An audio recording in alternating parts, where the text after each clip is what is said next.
Hi అండి. ఓ వంట, ఓ మాటకి స్వాగతం అండి. ఈరోజు సొరకాయ పెరుగు పచ్చడి చేసుకోబోతున్నాం. ఈ సొరకాయ మన చెట్టున కాసింది. పెరట్లో సొరకాయ కదండీ! ఎంత బావుంటుందో అసలు ఈ సొరకాయ పెరుగు పచ్చడి. ఎప్పుడు మా అమ్మ, అమ్మమ్మ చేసేవాళ్ళు పాతకాలంలో. పెరుగు పచ్చడి అంత రుచిగా ఉంటది. దీనికి నేను ఒక సొరకాయ, చిన్న సొరకాయ అండి, రౌండ్ సొరకాయ చాలా బాగుంటది. ఈ రౌండ్ సొరకాయ తీసుకుని పైపెచ్చు తీసుకున్నాను. ఇటు పైపెచ్చు తీసుకుని దీన్ని ఇప్పుడు ముక్కలు కోసుకుందాము. శుభ్రం కడిగి ముక్కలు కోసుకుందాము. చూడండి కాయ ఎంత బాగుందో, చెట్టు కాయ కదా. ఈ కాయ కొంచెం ముదిరింది. ఇట్ట ముదిరిన కాయ కొంచెం గట్టిగా ముదిరిన కాయ అయితే, లేతకాయ అయితే పాలు పోసి వండుకుంటే ఇంకా బాగుంటుంది. కొంచెం ముదిరి ఇత్తనం గట్టింది. దీన్ని పైతో లోపల ఇత్తనాలు తీసేసాను. ఆ దూది లాంటిది తీసేస్తే పచ్చడి బాగుంటుంది. అదే సాంబార్లోకి అయితే ఆ పాట వేసుకోవచ్చు. మీకు నచ్చితే ఇత్తనాలు కూడా వేసుకోవచ్చు తినేవాళ్ళు. నేను ఈ ఇత్తనాలన్నీ తీసేసి కొంచెం ఇత్తనాలు గట్టిగా ఉండయని ఆ పైదంతా తీసేసి ఇప్పుడు ముక్కలు కోసుకుంటున్నాను. అన్నీ కూడా మీడియం సైజులో కోసుకోవాలి. పెద్దవి కాదు, చిన్నవి కాకుండా మీడియం సైజులో కోసుకుని ఇప్పుడు ఒక గిన్నెలో వేసుకుని ఆ పావు స్పూన్ పసుపు, ఒక హాఫ్ స్పూన్ సాల్ట్ వేసుకుందాము. ఒక గ్లాస్ వాటర్ కూడా పోసి స్టవ్ మీద మీడియంలో పెట్టుకుని దీన్ని ఉడికించుకుందాము. సొరకాయ పెరుగు పచ్చడి చాలా చాలా బాగుంటుందండి. ఇది చపాతీలోకి, రైస్లోకి, వేడి వేడి అన్నంలోకి, దోశల్లోకి కూడా, పూరి చపాతీ దోశల్లోకి చాలా బాగుంటుంది. చూడండి 2 నిమిషాల్లో అసలు ముక్కలు మెత్తగా ఉడికిపోయినాయి. ఇది సొరకాయ అంత మెత్తగా ఊరికే చెట్టుకాయ కదా, ఊరికే ఉడికిపోద్ది. ఈ నిలవండకాయ కదా, మనం ఫ్రెష్గా తెచ్చుకొని కోసుకుంది కదా.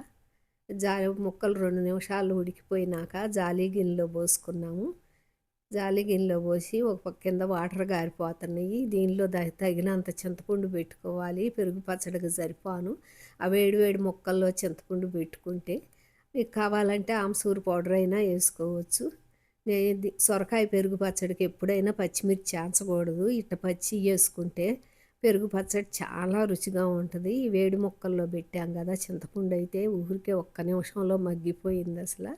ఇప్పుడు ఈ చింతపండు కూడా వేసి ఆ పచ్చిమిర్చిలో, పచ్చికాయల్లో చింతపండు వేసి ఒక హాఫ్ స్పూన్ జీలకర్ర కూడా వేసి మిక్సీ వేసుకుందాము.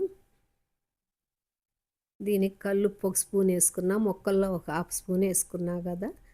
ఇప్పుడు ఒక స్పూన్ కల్లుప్పు, ఒక హాఫ్ స్పూన్ జీలకర్ర వేసి ఈ ముక్కలు కాటన్ క్లాత్ ఉంటే ఈ ముక్కలు వాటర్ అంతా పిండేసుకోవాలి. అప్పుడే పెరుగు పచ్చడి చాలా రుచిగా ఉంటుంది. కాటన్ క్లాత్ మీద వేసి గట్టిగా పిండుకోవాలి. అప్పుడు నీరు అంతా పోవాలి. ముక్కల్లో చాలా సొరకాయలో నీరు ఎక్కువ ఉంటుంది కదా,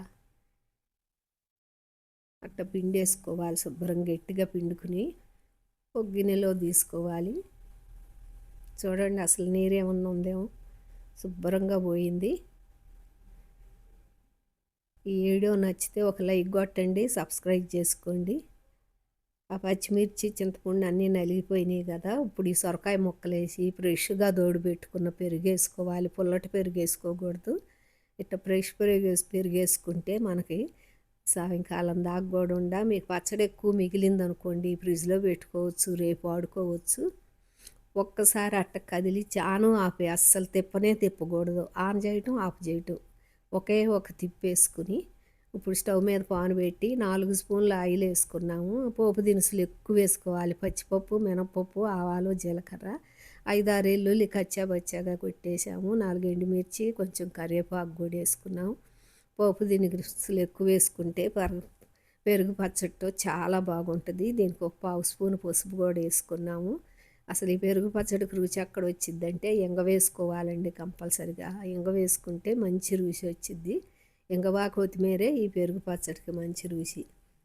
పచ్చడి అంతా అంటే వేసుకుని పైన కొంచెం కొత్తిమీర చల్లుకుంటే అసలు పచ్చడి అమోఘం అన్నమాట. అంత రుచిగా ఉంటుంది సొరకాయ పెరుగు పచ్చడి. దోశల్లోకైనా, రైస్లోకైనా, చపాతీ, పూరీలో కూడా చాలా బాగుంటుంది ఈ సొరకాయ పెరుగు పచ్చడి.